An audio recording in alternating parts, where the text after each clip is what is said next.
कुफ्फार मक्का ने ये मीटिंग की कि अगर ऐसा ही चलता रहा तो पूरे मक्का में इस्लाम फैल जाएगा। अब मोहम्मद सल्लल्लाहु अलैहि वसल्लम को कत्ल करना होगा, पर कत्ल करेगा कौन?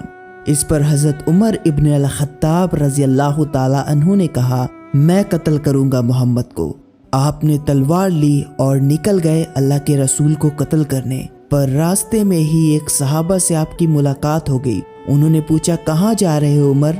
उमर ने कहा, नबी को कत्ल करने। इस पर सहाबा ने कहा कि कत्ल करने से पहले जरा एक बार अपने घर वालों की खबर ले लो। तुम्हारी बहन फातिमा और तुम्हारे बहनोई सईद ने इस्लाम कबूल कर लिया है, वो मुसलमान हो गए हैं। इस पर हजरत उमर ने रास्ता बदला और अपने घर की तरफ बढ़े, जहां उमर ने अपनी बहन और बहनोई को कुरान पढ़ते हुए सुन लिया और इतने गुस्से में हो गए कि घर में दाखिल होते ही अपनी बहन और बहनोई को पीटना शुरू कर दिया। जिस पर उन्होंने कहा कि वल्लाही, क्या तुम हमें इसलिए मारते हो कि हम एक अल्लाह पर यकीन रखते हैं? तुम चाहे जितनी भी कोशिश कर लो, हम इस्लाम नहीं छोड़ने वाले। इस पर हजरत उमर गमगीन हुए और उन्हें पछतावा हुआ कि उन्होंने जल्दबाजी कर दी। उन्होंने अफसोस जताया और फरमाया कि कौन सा कलाम तुम पढ़ते हो, जरा मैं भी तो देखूं। उनकी बहन ने सूरह ताहा को पेश किया, जिसको हजरत उमर ने पढ़ा, ताहा, हमने ये कुरान आप पर इसलिए नहीं उतारा कि आप मुशक्कत में पड़ जाएं,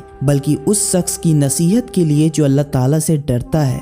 इसका उतारना उसकी तरफ से है जिसने ज़मीन और बुलंद आसमान को पैदा किया है, जो रहमान है, अर्श पर कायम है। उसी के लिए है जो कुछ आसमानों और ज़मीन और उनके दरमियान और जो कुछ गीली मिट्टी के नीचे है। और अगर आप बुलंद आवाज़ से बात करें तो बिलाशुबा वो हर राज और पोशीदा तर बात को जानता है।